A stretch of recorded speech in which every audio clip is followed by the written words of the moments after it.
स्वागत है आपका अपने YouTube चैनल जैस एजुकेशन में। और फ्रेंड्स, आज हम करने वाले हैं अपना अगला अध्याय है हमारा 11 मध्य एशिया से संपर्क और उनके परिणाम। तो आइए दोस्तों शुरू करते हैं मेरे साथ।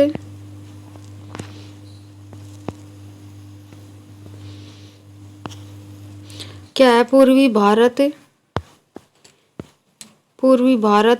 मध्य भारत और दक्कन में मौर्यों के स्थान पर अनेक स्थानीय शासक सत्ता में आए। पश्चिमोत्तर भारत में मौर्य के स्थान पर मध्य एशिया से आए अनेक राजवंशों ने अपनी सत्ता स्थापित की। इनमें कुषाण सर्वाधिक प्रसिद्ध हुए। फिर आगे शुंग इतिहास के स्रोत कौन कौन से थे? साहित्य, अभिलेख, सिक्के, ये थे गार्गी संहिता, महाभाष्य, दिव्यवदान साहित्य में, और मालविका, अग्निमित्र, हर्षचरित्र। फिर अभिलेख अयोध्या, विदिशा। फिर सिक्के थे कौशाम्बी से, अयोध्या से, अहिच्छत्र, मथुरा। सबसे पहले हमारा शुंग वंश की स्थापना कब से कब तक थी?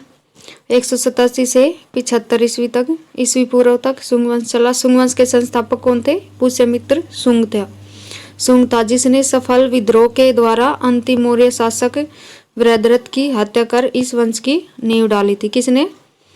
पुष्यमित्र ने। फिर आगे बाणभट्ट के हर्षचरित्र से मौर्य सम्राट वृद्धरथ के सेनापति पुष्यमित्र शुंग द्वारा हत्या का उल्लेख मिलता है। फिर आगे हमारा दिव्यवदान पुष्यमित्र शुंग को मौर्य वंश से संबंध मानता है। किसमें? दिव्यवदान में पुष्यमित्र शुंग को मौर्य वंश का संबंध माना है। फिर कालिदास शुंगों को बैम्बिक वंश का ब्राह्मण मानते थे। किसको? शुंगों को। फिर धनदेव का अयोध्या अभिलेख पुष्यमित्र द्वारा 2 अश्वमेध यज्ञ करवाने की जानकारी देता है। यह अश्वमेध यज्ञ पतंजलि ने संपन्न कराए थे। किसने? पतंजलि ने।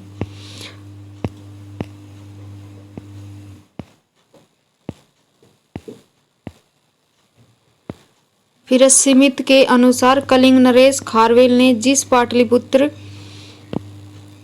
बृहस्पति मित्र शासक की पराजय का उल्लेख किया है, शासक पुष्यमित्र शुंग ही था।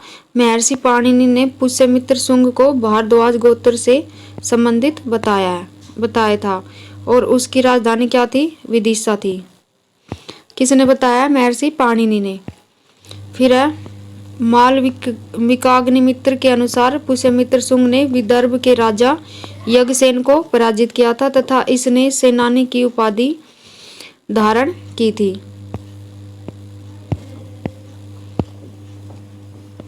फिर दिव्यवदान एवं आर्यमंजू श्री मूलकल्प में पुष्यमित्र शुंग द्वारा बौद्धों के उत्पीड़न का उल्लेख है, किंतु पुष्यमित्र शुंग ने भरहुत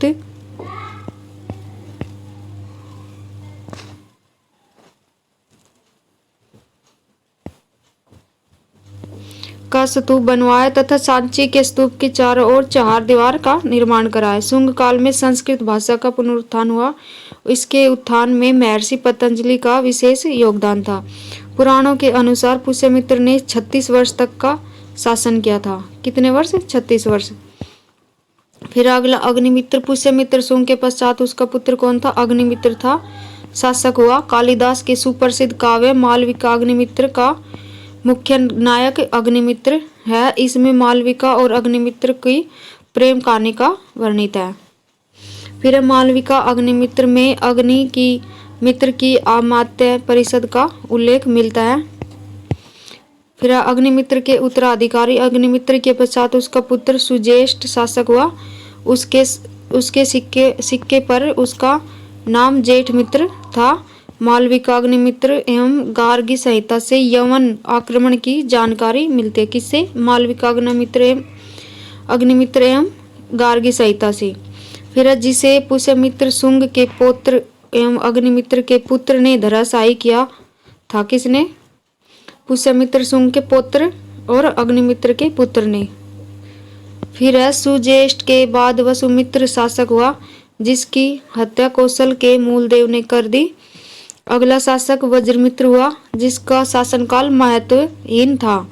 वज्रमित्र का उत्तराधिकारी भागभद्र था। कौन था? भागभद्र। फिर भागभद्र के दरबार में ग्रीक शासक एंटिलकिड्स का राजदूत हेलियोडोरस रहता था। भागवत धर्म से प्रभावित होकर हेलियोडोरस ने बेसनगर नामक स्थान में वासुदेव के सम्मान में एक गरुड़ स्तंभ की स्थापना गरुड़ स्तंभ की स्थापना की, जिस पर दंभ, आत्मनिग्रह, छाया त्याग एवं अप्रमाद सतर्कता 3 शब्द अंकित थे।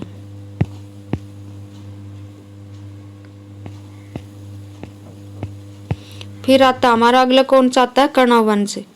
कर्णवंश कब से कब तक था? 75 से 30 ईस्वी पूर्व तक। 75 से 30 ईस्वी पूर्व तक।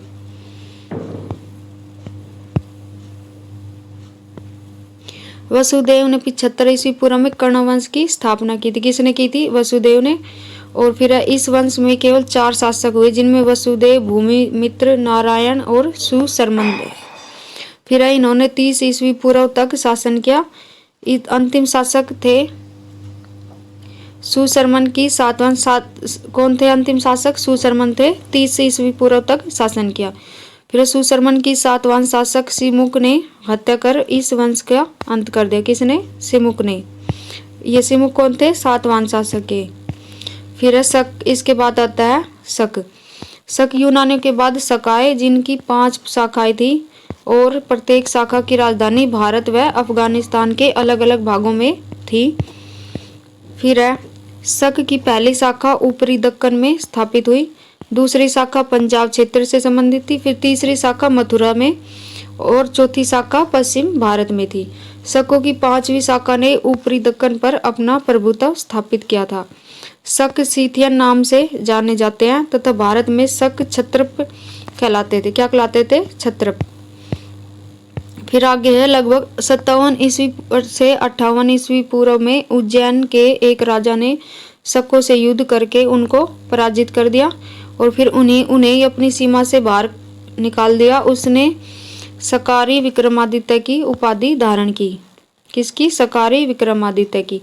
विक्रम संवत उसी के नाम पर 57 ईस्वी पूर्व में शकों पर उसकी विजय से आरंभ हुआ। फिर रुद्रदामन 130 से 150 ईस्वी पूर्व।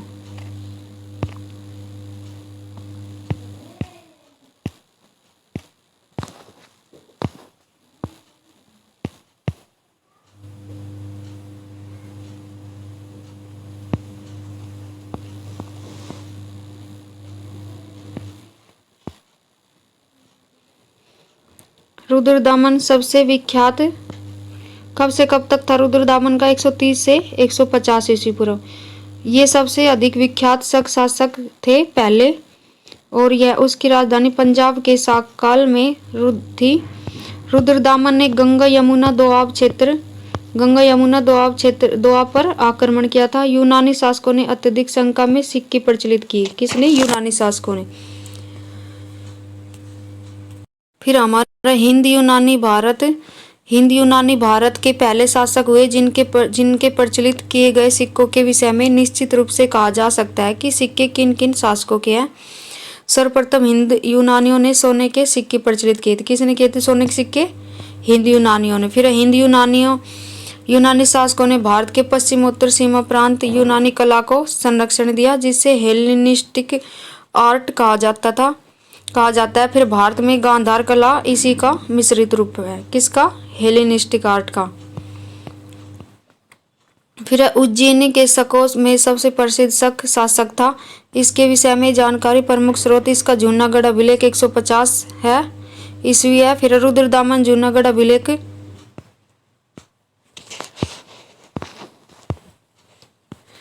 अभिलेख गुजरात के गिरनार पर्वत पर प्राप्त हुआ। कहाँ पे? रुद्रदामन का जूनागढ़ अभिलेख किसका? रुद्रदामन का। और ये कहाँ से प्राप्त हुआ? गिरनार, गुजरात जिले के गिरनार पर्वत पर। फिर ब्राह्मी लिपि में उत्कीर्ण संस्कृत भाषा का यह अभिलेख अब तक प्राप्त संस्कृत अभिलेखों में सर्वाधिक प्राचीन है। इस अभिलेख में संस्कृत काव्य शैली का प्राचीनतम साक्ष्य प्राप्त होता है। उसका शासन न केवल सिंध में बल्कि कोंकण, नर्मदा घाटी, मालवा, काठियावाड़ और गुजरात के बड़े भाग पर विस्तृत था। फिर उसने स्वयं के कोष से काठियावाड़ के अर्ध शुष्क क्षेत्र की प्रसिद्ध सुदर्शन झील का जीर्णोद्धार करवाया था। रुद्रदामन संस्कृत का बड़ा प्रेमी था। किसका? संस्कृत का। सबसे पहले विशुद्ध संस्कृत भाषा में दीर्घ अभिलेख जारी किया। रुद्रदामन व्याकरण, राजनीति, संगीत व तर्कशास्त्र का पंडित था। मालवा के शासकों में अंतिम शासक रुद्र सिंह तृतीय था। कौन था? रुद्र सिंह तृतीय। फिर जिसकी गुप्त शासक चंद्रगुप्त विक्रमादित्य ने हत्या करके प्रथम बार मालवा क्षेत्र पर व्याघ्र शैली में चांदी के सिक्के चलाए। फिर हिंद पार्थियाई या पहलो शकों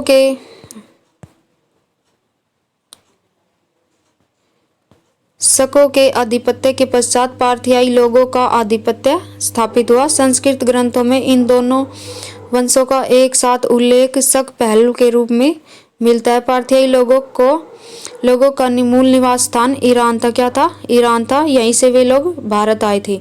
सबसे प्रसिद्ध पार्थियाई शासक गोंडो फर्निज हुआ। कौन था? शासक गोंडो फर्निज। उसके शासनकाल में सेंट टॉमस ईसाई धर्म का प्रचार करने के लिए भारत आया था। कौन आया था? Saint Thomas. फिर भारत का प्रथम पार्थियन शासक माउस था, जिसका उल्लेख खरोष्टी लिपि में मोय नाम से मिलता। किससे? मोय नाम से। भारत में पार्थियन साम्राज्य का वास्तविक संस्थापक कौन था? मिथ्रेडेट्स 171 से 130 ईस्वी पूर्व तक। फिर गोंडो फर्निज का शासनकाल 20 ईस्वी से 41 ईस्वी पूर्व ईस्वी। गोंडो फर्निज के शासनकाल का एक अभिलेख तख्त ए बही पेशावर से प्राप्त हो। किससे? तख्त ए बही पेशावर। खरोष्टी लिपि में उत्कीर्ण तख्त ए बही अभिलेख में इसे गुद बहर कहा गया है। फारसी में इसका नाम विंद फर्न है। फिर बाद में दक्षिण भारत चला गया। कौन? क्या नाम था इसका? ये गोंडो फर्निज। कौन चला गया? गोंडो फर्निज। फिर तमिलनाडु में उसकी मृत्यु हो गई। कहाँ पे हुई? तमिलनाडु में। इस प्रकार ईसाई धर्म भारत में पहली सदी में आ गया।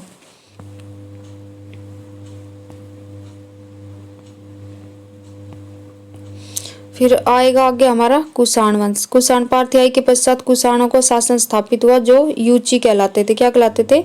यूची। यूची नामक एक कबीला था जो 5 कुलों में बट गया था। कितने कुलों में? 5 कुलों में। कुषाण उन्हीं कुलों में से एक थे। उनका साम्राज्य अमू दरिया से गंगा तक, मध्य एशिया के खुरासन में से उत्तर प्रदेश के वाराणसी तक फैल गया था। फिर आगे कुषाणों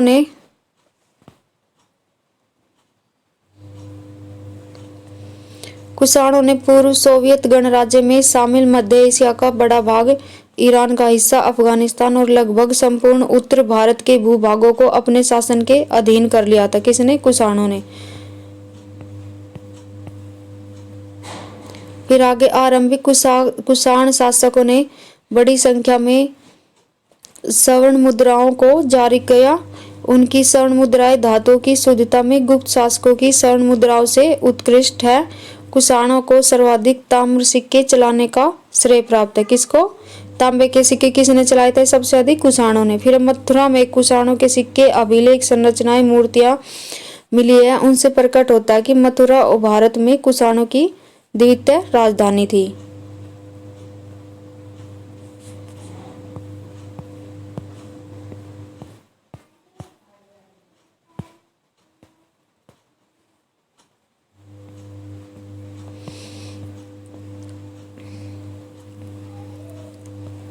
फिर आगे कुषाणों की पहली राजधानी आधुनिक पाकिस्तान में अवस्थित पुरुषपुर या पेशावर में थी। कहाँ पे थी? पुरुषपुर या पेशावर में थी।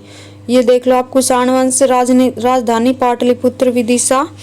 फिर कुजुल कडफिसेस कुषाण वंश का संस्थापक, केवल तांबे के सिक्के चलाए थे, कोई स्वर्ण सिक्के जारी नहीं किए। पुत्र कौन थे? भीम कडफिसेस। भारत में सर्वप्रथम सोने के सिक्के चलाए थे। और फिर शैव मत के अनुयायी होने के कारण सिक्कों पर शिव, नंदी व त्रिशूल की आकृतियां मिलती है। कनिष्क प्रथम सबसे प्रतापी राजा व महान शासक हुए। वशिष्ठ, वश, कुषाण, वाजहेस्क, जुष्क, फिर हुविस्क, हुस्क, कनिष्क द्वितीय, फिर वासुदेव प्रथम, कनिष्क तृतीय, वासुदेव द्वितीय, कुजुल कडफिसेस,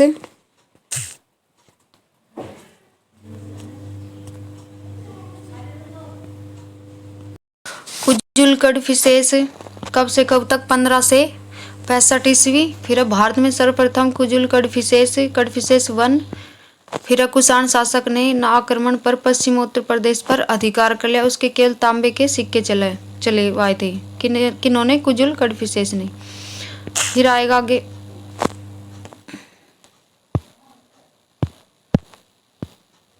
फिर आगे क्या? उसने रोमन सिक्कों की नकल करके तांबे के सिक्के डलवाए तथा महाराजाधिराज की उपाधि धारण की।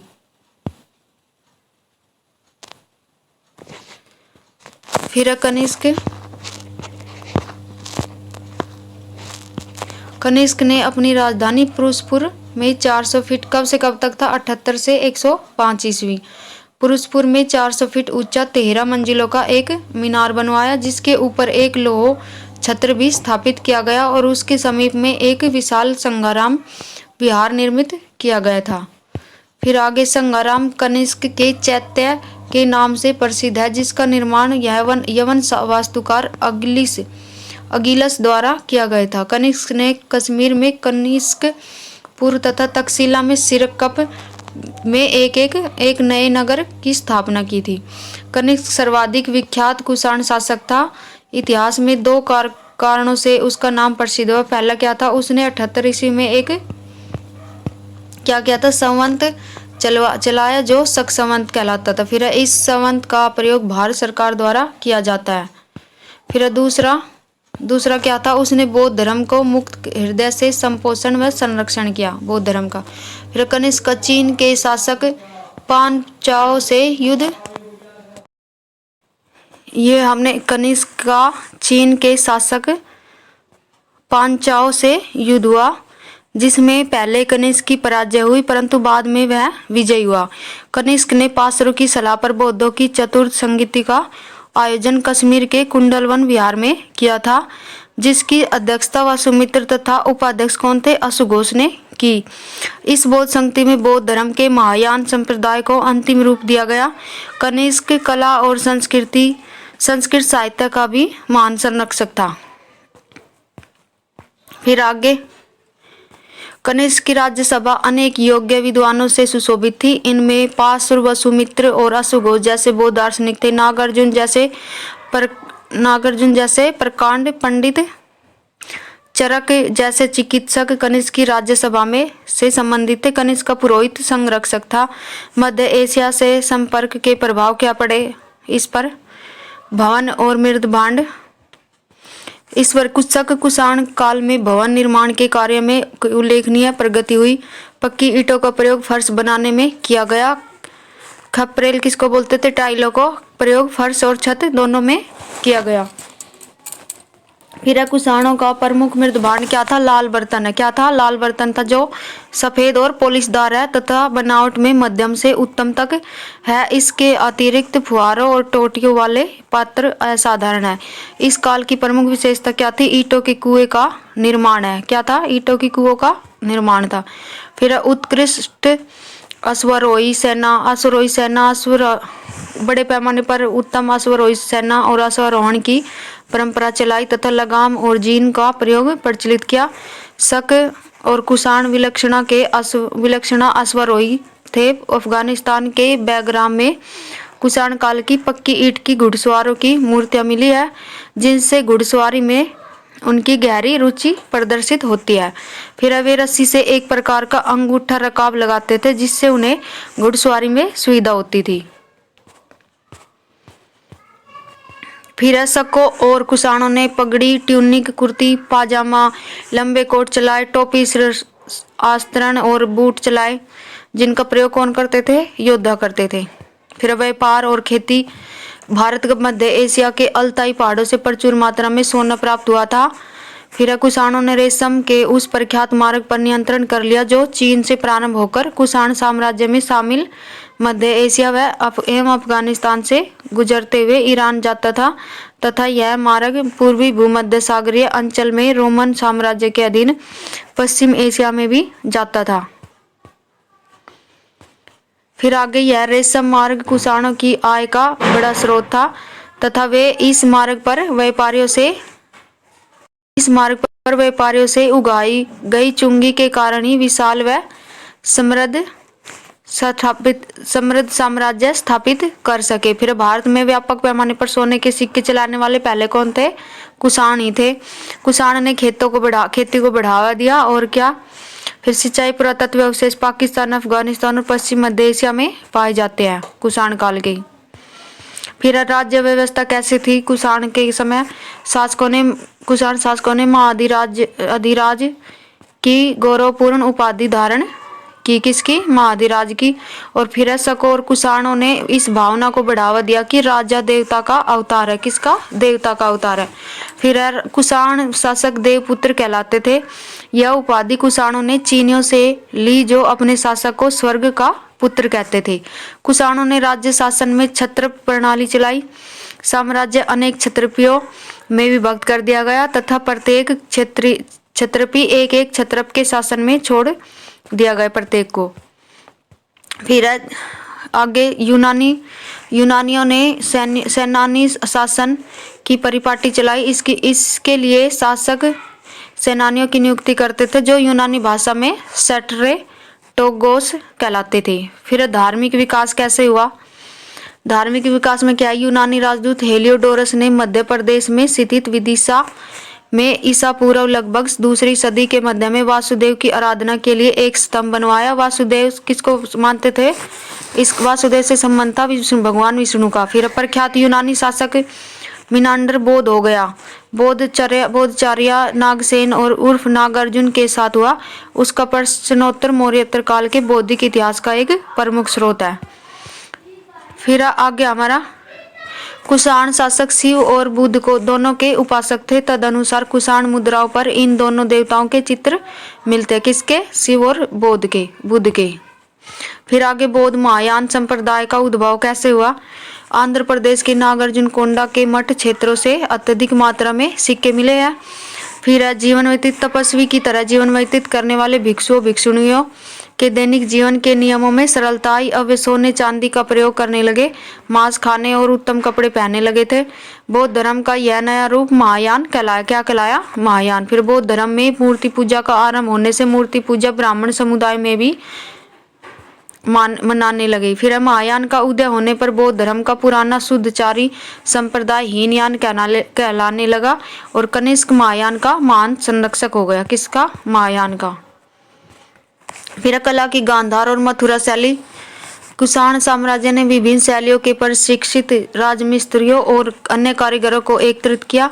इससे कला की नई शैलियां विकसित हुई जैसे गांधार और मथुरा शैली। कौन कौन सी? गांधार और मथुरा शैली। मथुरा शैली का सर्वप्रथम संरक्षक कौन थे? कुषाण ही थे। जबकि गांधार शैली के कौन थे संरक्षक? शक और कुषाण दोनों थे। गांधार कला यथार्थवादी जबकि मथुरा कला कैसी थी? आदर्शवादी थी।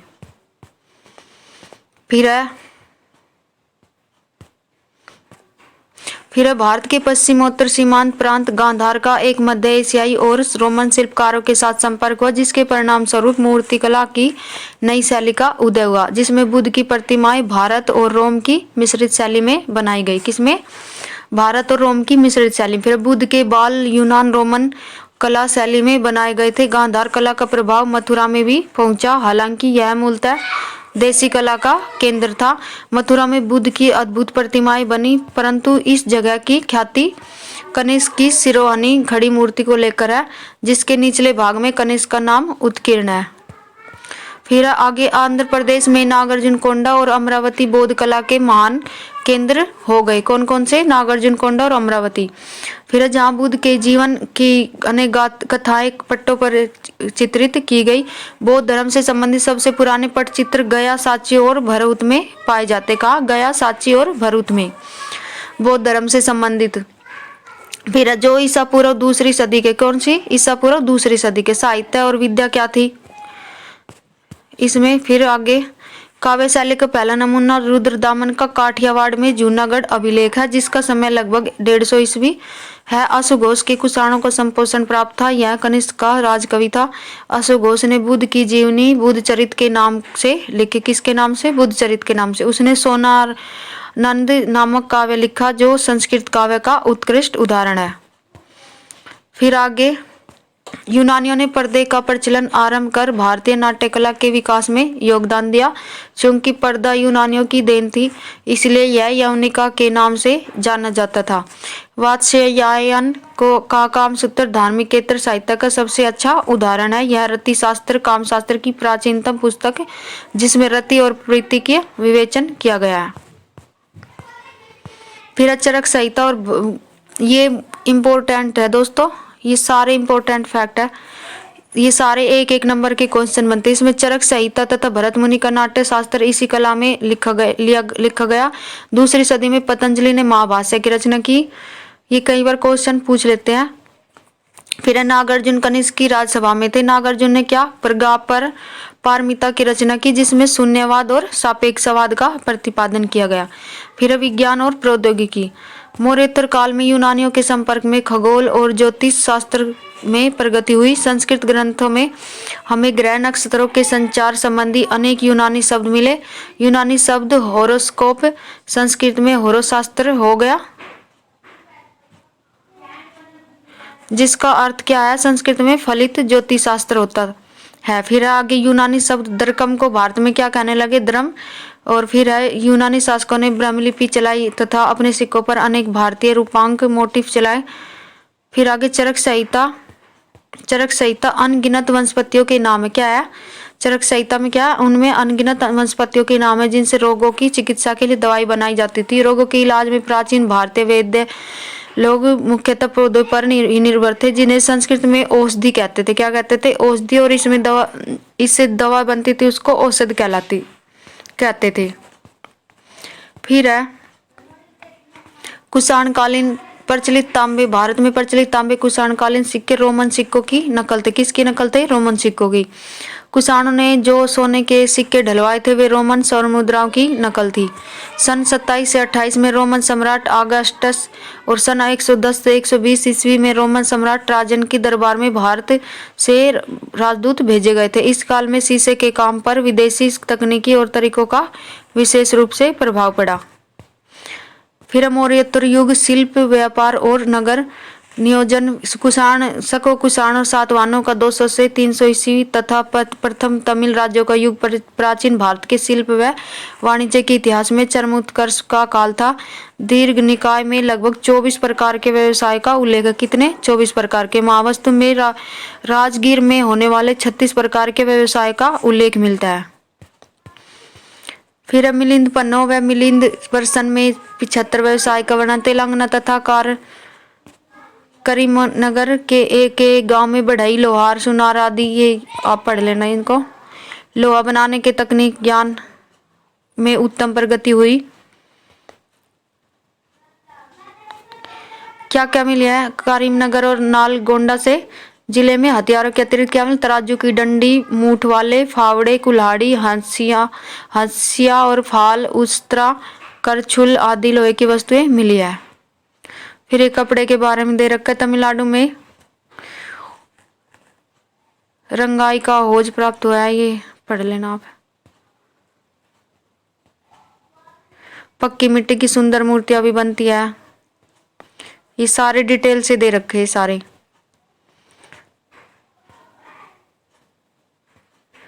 फिर ईसा की प्रथम सदी के आरंभ के आसपास मानसून के रहस्य का पता लग गया, जिसके कारण अब नाविक अरब सागर के पूर्वी तटों से उसके पश्चिमी तटों तक की यात्रा अत्यधिक कम समय में तय कर सकते थे। फिर विदेशी व्यापार में क्या था? रोमनों ने सबसे पहले देश के सुदूर दक्षिण हिस्सों से व्यापार आरंभ किया, इसलिए उनके सबसे पहले के सिक्के तमिल राज्यों में मिले हैं। रोम के लोग मुख्यतः मसालों का आयात करते थे, जिनके लिए दक्षिण भारत प्रसिद्ध था। वे मध्य और दक्षिण भारत में मलमल, मोती, रत्न, माणिक्य का आयात करते थे। रोम के लोग भारत को शराब के दोहत्थे, कलश और मिट्टी के अन्य प्रकार के पात्र भेजते थे।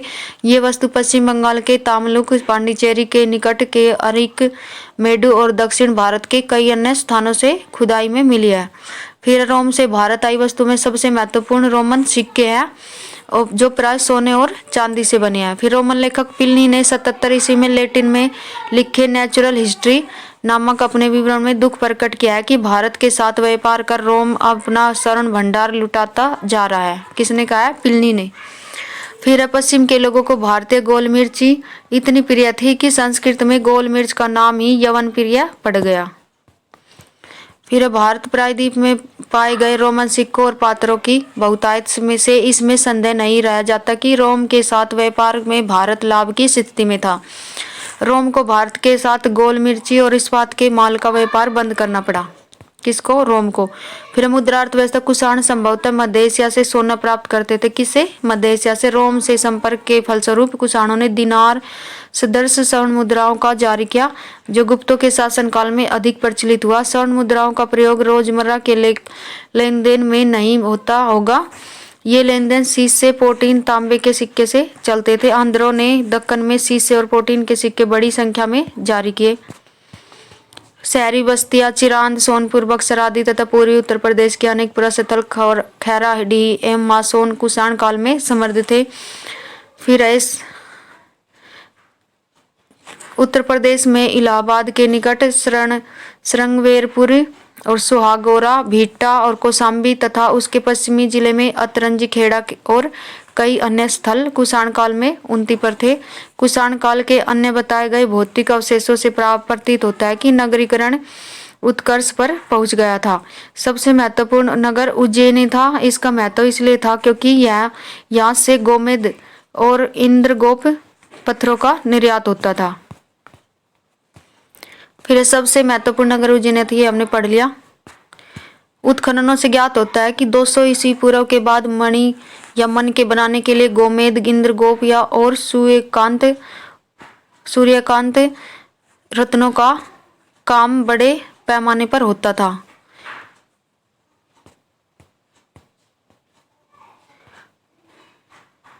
भारत रोमन साम्राज्य के पूर्वी भाग और मध्य एशिया के साथ भी व्यापार करता था। भारत में अधिक कुषाण नगर मथुरा से तक्षशिला जाने वाले पश्चिमोत्तर मार्ग उत्तरापथ पर पड़ते थे। तो धन्यवाद दोस्तों, आज के लिए हमारा ये चैप्टर समाप्त होता है। कल फिर हम अपना करेंगे अगला चैप्टर।